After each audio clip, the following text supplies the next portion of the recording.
Hey everybody, my name is Owen McGregor and welcome to today's video. We're going to be speaking to co-owner of CrossFit Sandyford, Tom Gannon. We're going to be talking all things fitness industry here, guys. What gyms should be looking at post-lockdown, any new models that they should be or might consider, sales training and some just general fitness questions. So let's enjoy this video, guys. You'll also see about 20% of the people who watch my videos actually subscribe. So if you can, please hit that subscribe button. Turn on notifications, give the video a like, drop it a comment, and enjoy. Alright guys, who do we have here? Tom Gannon. So I'm in CrossFit Sandyford. We've been doing it since 2010. And yeah, delighted to be here. Thanks for having me on. Thanks Tom, really appreciate you jumping on board. Today guys, we're going to be talking about all kind of things in terms of the fitness industry, kind of what gyms should be looking at in terms of their financials or new business models that might happen after gyms open up, and also touch on some sales points which gyms should really focus on. So Tom, it'd be really good to kind of get your thoughts first of all on this whole situation that's going on at the moment in terms of gyms closed, running their businesses online, and potentially in the next couple of weeks maybe going back to about 50% capacity. So what do you think about the whole fitness industry on a whole at the moment? I think everybody's going back to business school in some shape or form. Okay. And you know, it's literally the definition of entrepreneurship in terms of you're going to take on a financial risk at the hope of success or profit out the other end of it. You need to define profit and you need to define success because different people have very, very different kind of angles on that or kind of things that they want from that. But, you know, the business models need to change. They probably needed to change pre-COVID anyway. You're going to, I think, you're going to see a lot of people exit the industry, which is understandable. I can't see how the traditional gym model of, you know, we're going to sell 5,000 memberships, but we can only really accommodate 800 people. I don't see how that can work. And I don't see how they can work in terms of, you know, hygiene. Like gyms are notoriously difficult to clean. You got a kettlebell, you know, that somebody can grab 8 different ways. You know, at least with a model like ours where you historically have a situation where people book in, turn up at a time, they can't just wander in and wander out. I think there's an opportunity there, but yeah, it's everybody's going back to business school, I think. Yeah, it's great. It's crazy times. Like, and on that, like you know, you're obviously in the CrossFit business in terms of, like, you know, as you said, people book in for classes. Do you feel as if an awful lot of people who are currently in those gyms, the commercial style gyms or hotel style gyms, that they might now look at towards you know, CrossFit style or studio style gyms in terms of approaching their training? Or do you think, how do you think that's going to go? I think of course they will, because they may not, firstly, you know, they mightn't have an option to go back to the thing that they had gone to. And secondly, this kind of hint or touches on the kind of sales thing or the value proposition end of kind of our business. Like a facility like that's great for somebody like me or you, or somebody who's got a good few years under the belt, knows what they're doing and just wants to get in, do some stuff and get out, and they've got a program and they've a decent level of skill. That can be a wonderful asset. You know, I have a friend who's very athletic and he uses that FlyFit for 25 quid a month and on he goes. But for the general typical customer that you get, it doesn't work. You know, it doesn't produce the end result or the outcome that they're looking for. So yeah, I think you're going to see a lot more people kind of looking at that kind of thing. And we've seen that, you know, we like, it was 2010 when we opened and people thought we were mad. You know, friends of mine literally were like, what are you doing? Like, you know, it's a shed. Like, it's a galvanized roof. You could put cattle in it if you really wanted to. And you're going to charge people 120 or 150 quid a month. And, you know, you don't have a pool, you don't have this, you don't have that. So I think a lot of that's already happened. I think it's going to accelerate it. And for the good gyms who can provide a good service that is valuable to the customer, there's an opportunity there. There's a big one. Yeah, for sure. Because I think, yeah, as I said, getting that value across in terms of the proper coaching and even just the structure of classes in terms of the way people book in and, you know, having enough social distance, if that's what's going to go on from now on, it's going to be, you know, even a big selling point in terms of people feeling more comfortable in their training. And then hopefully they will see the benefit of the coaching of strength and conditioning and CrossFit gyms within the country and everything. So that's going to be good. Yep. So we were kind of talking about financials and kind of what gyms should be looking at now essentially for the coming weeks or when they open up in the coming weeks, because obviously a lot of gyms are saying they're going to open back up, but it might be only like 50% capacity is kind of what we're hearing at the moment in terms of August 5th. And that's obviously 50% reduction in revenue for most cases for people because they won't be obviously able to fit everyone within the class. So what should gyms really be looking at here to make sure that they can operate at a profitable margin, or what's kind of thoughts in your head on that? Sure. So, I mean, we would have looked at this in 2009 and then before we kind of got going, and then 2010, 11, all the way through. Okay. It's an equation, right? It really is just as simple as that. And it's a very, very simple equation. But it's surprising how many people don't do it and don't go through the process of doing it. It's, you know, we've got premises, so rent, rates, light, heat, insurance. Then we've got professional fees, because you're more than likely a company, not to get too far on a tangent, but particularly with all the litigation, okay, that's happening in Ireland and is coming down the track, you know, I personally, in terms of my own sort of position on that stuff, I think you should be a company so that you have some kind of protection as an individual, rather than being a sole trader, because, you know, one or two lawsuits, you know, one lawsuit could really create a problem for people. So you got professional fees attached to that. You're probably going to have the renegotiation of leases, or you may have the renegotiation of leases, that will need to be looked over by a solicitor. You've got your repairs and maintenance. You may have some loans, okay, and people may have leased some gear, they may have leased a lot of gear, telephone, all the stuff. And I don't mean to be sound like I'm kind of listing out redundant things for people, but this is the stuff that I see when I talk to people kind of gets missed, you know, laptops, screens, IMRO, you know, stuff that people get really frustrated about who run gyms. And then you're into totaling all of that up, and looking at, right, what does that cost? Then you add in your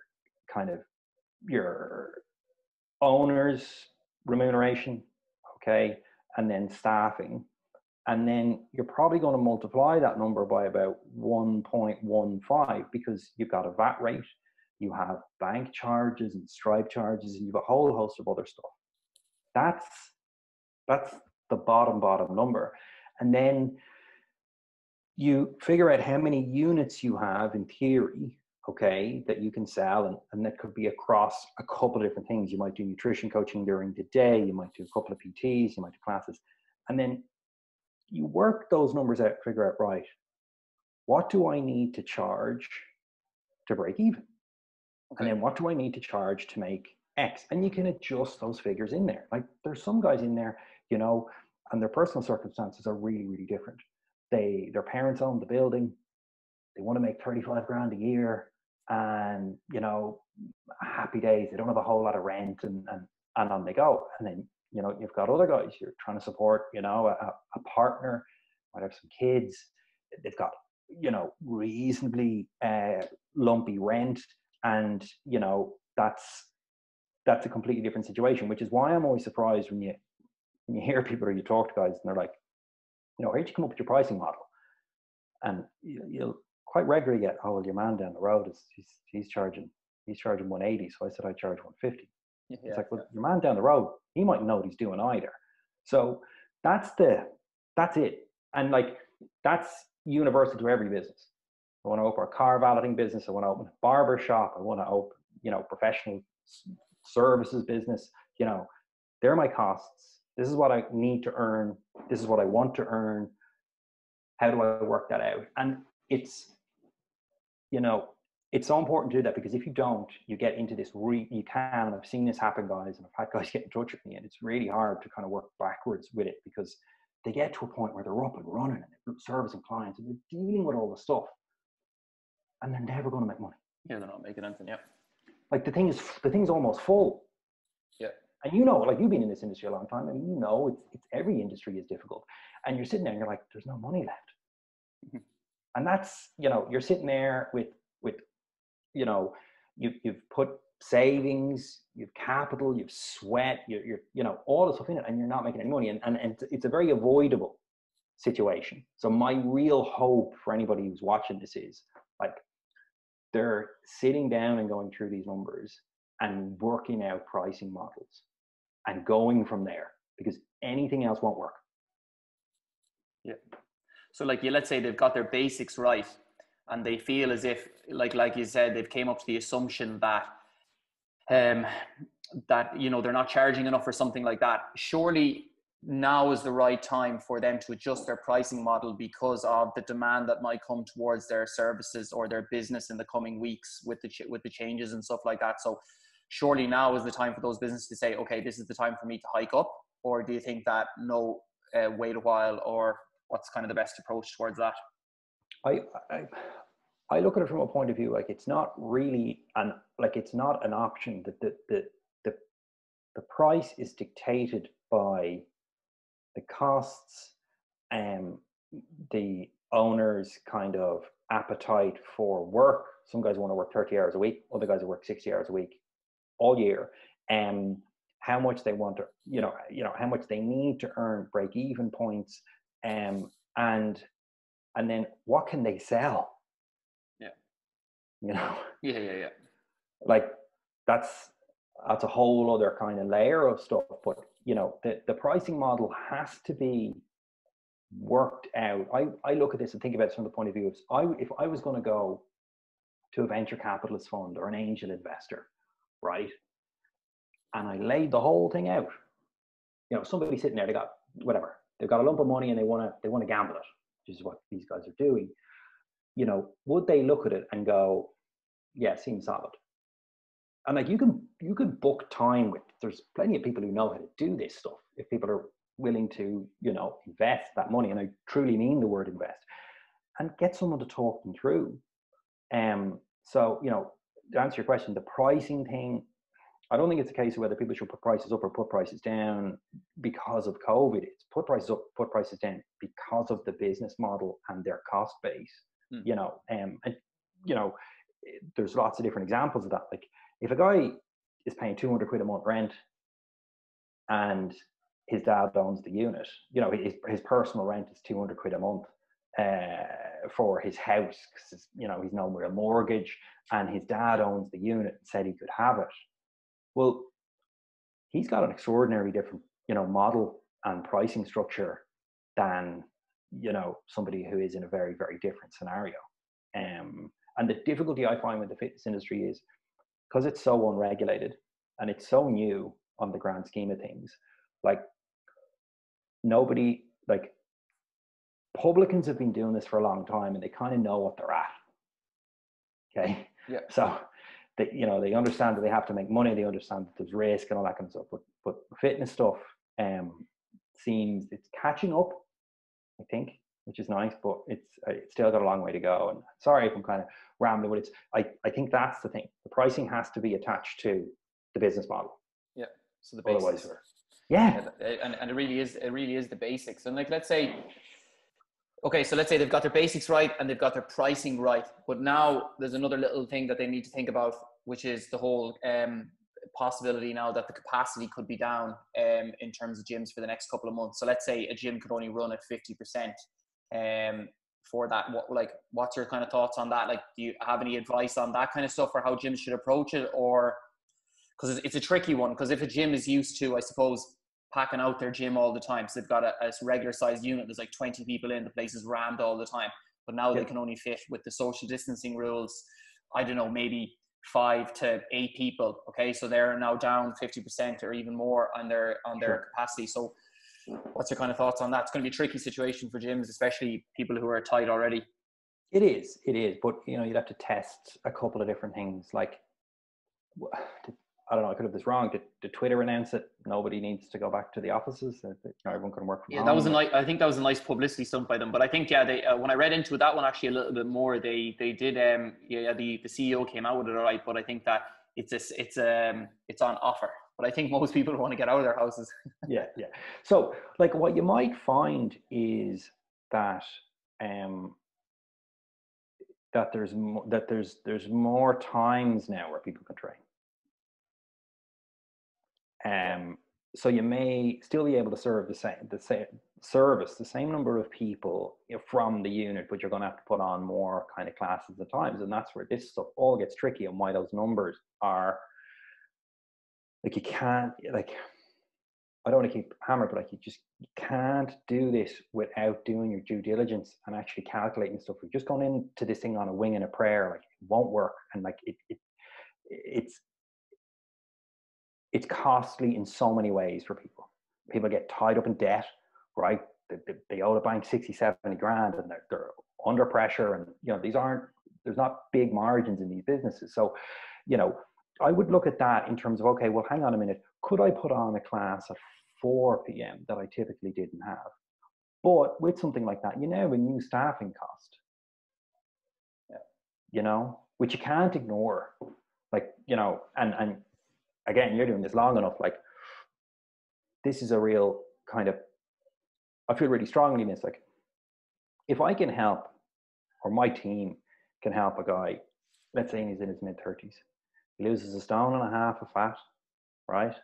And he gets 2.5 times or 3 times as strong as he was when he walked in the door, which people who do this stuff know. It's, you know, guys comes in, he squats 40 and he deadlifts 50 and he, you know, he's kind of wobbling around over the course of 75 or 80 hours, right? His life has improved in immeasurable ways, right? So the guy who's able to guide him along that path should be able to earn a reasonable living. Yeah. Right? And I think one of my hopes, and opening one of these things in 2010, you got to be somewhat kind of hopeful and optimistic, is that it will start to move that way. But the fitness industry has a real responsibility to do it professionally, to learn their trade, to learn those skills, and figure it out. Like, you know, I think me and you talked about this, where it's like, you know, guys are like, I'm a good coach. It's like, so what, man? You know, it's like a plumber telling me you can put on a tap. It's like those days are over, you know? So, you know, that's what I think. You know, there's going to be opportunities there because people may have a lot more time. You may see people who just are not commuting anymore. So that's the other side of it. Like, we have a lady who trains with us. She's doing her online stuff, and she only trains with us because she works beside us. And she'll stay tipping away at the online thing, but, you know, she's only there because of location. So I think there's kind of options and gaps, but again, it would be the numbers, and I'd be tracking those numbers every day. Like, as an aside, I spoke to someone. I have a lot of entrepreneurial friends, and I spoke to a guy, and they have a huge business, right? It's service-based business. There's payments coming through all the time. They're doing a bank reconciliation and a cash flow forecast daily. That is their 7:15 a.m. meeting. That's how it starts. Oh. And they're, you know, I think we did talk about, like, they're looking at the money burn rate. Where are we? How long can we before we start? You know, so it would be all of that. So it's the numbers. It's got to be dictated by that. Now, it can't just be a numerical calculation. You have to have some faith, and you have to have, you know, you have to have a plan. But, you know, on that stuff, I would look at, is there space for people to train at 2 p.m. because they work from home now? Yeah. And, you know, can you get that class to a point where it's pretty busy at a price point that makes sense for the business owner, for the coach, and the client? And that's what I would be looking at. Yeah, it definitely makes sense. And like, on that one, just very briefly, we'll touch on that because you mentioned about the online thing. do you like, what's your own opinion on that? Do you think as if gyms should now look towards that as another revenue stream for their business because people might be working from home more? Yeah, of course. I mean, it's there. Yeah. You know, and we've got the expertise, it should be a part of it. You know, I think I shot another guy the other day, and he's like, I'm just going to go online full time. Yeah. He says, it's, you know, and I understood where he's coming from. He says, it's too dear. Rent rates, light, heat, insurance. Like he says, you know, I need 50 or 60 people and I still haven't made any money, you know, but we kind of had a chat about it, we talked it out. And one of the unintended consequences of going online is you now have a pool of people who probably never would have considered training online, but now they are online. Well, what does a consumer do next? Typically, you got a wonderful relationship with you, you're great, you're helpful, all of that. Well, now I'm in the online thing. I wonder what else is online. So now you're in a global market. Yeah. Right? Now, if you've never been in a hyper competitive space like that, it's tough. There's still loads of space and you can still do it. But, you know, there's 9 or 10 gyms within you can walk 5 minutes in any direction from my place, and then there's just gyms everywhere. So I'm okay. I'm comfortable enough in that space. But if you haven't been in that, that's real hard, because I can train with anybody in the world. And, you know, because of, if they've been doing it for quite a while, they've got experience, they have economies of scale, you know, even at a basic level, they can probably spend a lot more money to acquire a customer, you know. So I think people should definitely do it, but, you know, I wouldn't have it be my only oar in the water. Yeah, definitely makes sense, because like obviously people are going to want, you can hear, like even just from feedback from members or from talking to friends who are business owners, people are still dying to get back into the gym. So the majority of them will still try to go back in regardless of the situation, because they'll want to get out of their house. But and like just to finish up, I suppose, on one more point, Tom, and I think it's such a vital thing. We talked about this the last day quite a bit, in terms of those skills that business people or business owners should be thinking about in gyms and stuff like that. And that's sales, which obviously you mentioned there. It's not just good enough now to be a coach. Now's the time to upskill yourself, I presume. You think that, like, when you've got a little bit of off time in terms of your, like, they're not in the gym as much, so now they can upskill themselves on trying to teach themselves how to sell properly and stuff like that. So what's your kind of thought process on that, and how should people approach it? So to try and kind of unpack a little bit of that, like, funnily, I see sometimes in the fitness industry there's almost a contemptuous attitude towards selling. You know, I'm no interest in that. But, you know, really what you're trying to do is create value for someone that makes sense. We talk about this all the time in our business, that it has to make sense for the customer, the coach, and the business. And money and selling is really just the exchange of value. Okay, I value one thing and I'm willing to spend money on it, and you value something completely different. But, you know, I think you manage a gym, right? If you've got 3 guys working for you and everyone gets 10 leads a month, and one guy can sell 4 and the other guys can sell 2, when you calculate those numbers, so let's say the average client spends $2,000 a year, could spend $3,000 a year. When you start to total up those numbers and actually do this correctly, people will see really quickly, you know, assuming they're all similar in their skill set and coaching and all that kind of, so control the other variables. Yeah. Owners will realize really quickly, hang on a minute, this guy is generating mountains more money than the other guys, and it's a skill. Like, it's the same way somebody couldn't snatch on day one or couldn't set up a deadlift. Like, it's like any other skill. You learn it as a checklist, you know. Like the guy we both know, Aidan Sheehan taught me how to ride a motorbike. And I mean, day one I was like, is the clutch on this side or that? You know, you have to go through that, this idea that you're going to be rubbish, accept that, and work on it and try and get a little bit better. And, you know, when you do that, everything changes. because you're learning a skill that helps you, helps the business, and helps the customer, you know. So, you know, in terms of learning how to do that, people can read some books, you know, people can role play it, people can practice it, but they can learn and educate themselves in it.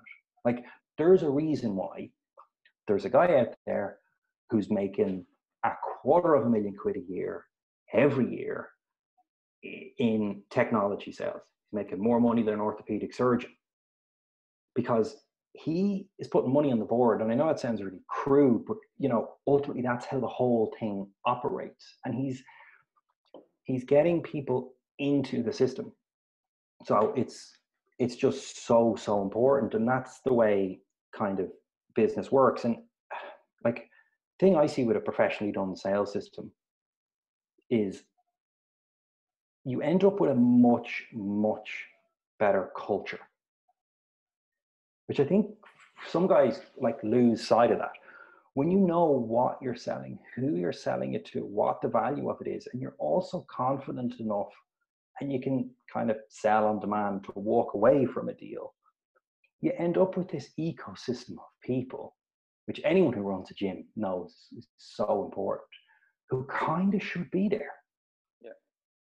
But if you don't know what you're selling and you don't know how to sell, you're just kind of scrambling, and any old guy and any old, you know, man with his dog can come in and start training, and you're going to end up with this kind of weird kind of environment and culture. So, you know, I think that's really important. And honestly, I don't think there's any room anymore for people, you know, who don't want to learn and develop those skills. And again, sorry for laboring the point, but it's solicitors, accountants. You know, they you know, guy down the road from you in KPMG, right? He's got really good leaving cert probably. Then he does the degree. Then he goes in and does his articles, which is essentially just a fancy term for his apprenticeship, right? And he's getting lifted out of it left, right, and centre, and he's under an immense amount of pressure. And he gets through all of that, and he's like, right, brilliant, I'm qualified now. Here we go. And then he realizes the sharp ones. Realize really quickly, oh, ultimately this is going to come down to my billables and how quickly I can get through the work. So it's a universal thing in kind of any industry. So, you know, it's something that people need to learn. Their life will get an awful lot easier. And because I've seen it and I've done it countless times, like 25, 30 hours of deliberate sales training, it's a whole other world. I always think it's amazing as well. I've talked to a good few gyms over the years in terms of how they do their sales and stuff like that. And even the most basic thing in terms of, as you were saying there at the start, like of, you know, how much you're actually selling. But if gyms aren't even tracking leads coming in, the walk-ins or coming through the website or Facebook, and if they're not even tracking the conversion rates of them, then it's already just a sinking ship, because they've no idea even how to track it and stuff like that. So I always find that fascinating that people or gyms don't even do that, which is. Yeah, I agree completely. It's surprising. You're like, you know, well, how do you? Here's the thing, like, there's a very big difference between somebody who can follow a professional sales process that's done politely and an order taker. Some guys think they're salespeople, and they aren't. They're order takers. And I might upset someone, so you might leave this out, but, you know, estate agents. I have a friend of mine, right? And he's involved in that business. And he says it. He's like, I'm a tour guide. Yeah. He's like, nobody buys a house because I sold it to them. And he says, and I'm not kidding myself. You know, he's very sharp, he's very clever, and he's very good at it. Okay. But he says that. He's like, I come in and how are you? Nice to meet you, and show you around, and I follow up and I have some. But he says, Tom didn't spend X amount of money on a house because he went, you know what, that guy was sharp. Yeah. He really persuaded me. Yeah. So, you know, that's the big distinction. But, you know, a guy who can sell is really, really valuable. And, you know, I've illustrated this to people on whiteboards and shown them numbers and stuff, you know, in terms of how small little tweaks make a big difference. And same thing you said, like, what's the, you know, how many inquiries do you get? How many of those inquiries set an appointment? How many of those people show up to that appointment? And then how many of those people who show up to the appointment kind of purchase a membership? And, you know, people being measured on those can be uncomfortable, but unfortunately that's the nature of it. So yeah, I'm a big proponent of it, because I don't see any other way to get something to succeed, particularly in the environment everybody's going to be in now. Yeah. Yeah. Like if you're trying to go from, whatever turnover you have now to a multiple of that, a guy who can sell and kind of who can prospect and do all the grindy stuff that, is the same as fitness, which you will be well accustomed to, and kind of, you've sold a lot of stuff. Like, a lot of selling is kind of similar to fitness stuff. It's just turning up, man, grinding stuff out, and doing it over and over again. Yeah. All right. Well, that makes sense to me. Hopefully it makes sense to everyone at home or like listening to this. So is there anything else, Tom, you'd like to kind of finish up on, like any kind of final thoughts before we kind of leave it for everyone listening to the video? Yeah, I mean, I'm very hopeful. Genuinely, it's a real wobble. I opened a thing in 2010. I had about every 2.5 years, you have a kind of a pretty big wobble. But I'm very hopeful for it as an industry. But it's like every other thing. It's hard work.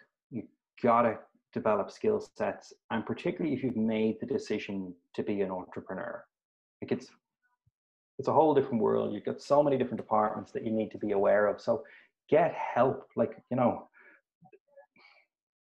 don't want to upset anyone, but like, you hear a lot of people saying like that they're fitness professionals. They don't hire professionals. They don't get professional help. Now I talk to guys like, have you got a bookkeeper? No. Like, why not? Like, a basic, you need a bookkeeper, you need an accountant, you need a solicitor, you need someone who can help you solve the problems and really speed the process up for you. So, I'm very hopeful about it. There's lots of space in the market. It's, if you can solve a problem that somebody values and do it in a way that's reasonably fair for everybody involved, you'll always make money. And fitness is an eternal problem. Yeah. Or it's an eternal thing people want to fix, which I think a lot of people in the fitness industry lose sight of. You can all sit there and feel a bit sorry for ourselves, myself included, but I've got friends, like, a lot of us have moved online and we've made a good relationship with our landlord. We're still generating revenue. Like, I know a guy who's a restaurateur. Boom. Yeah, gone. Now he can do some stuff where he's doing takeaway, but like, it's, he's a high-end restaurateur. It's very tricky for him to kind of move into that space. So yeah, I mean, final thoughts. I'm very hopeful about it, very sincerely. It's 2010 plus a bit, maybe, or minus a little bit, but there's plenty of space out there. People just develop those skills and work hard at it, really. For sure, guys. Get your numbers right. Do the basics, and then learn how to sell if you don't know how to do it already. That seems to be what we're getting mostly from this. Tom, thank you so much for coming on to the call. I really appreciate it. Not at all. Thanks, Alan.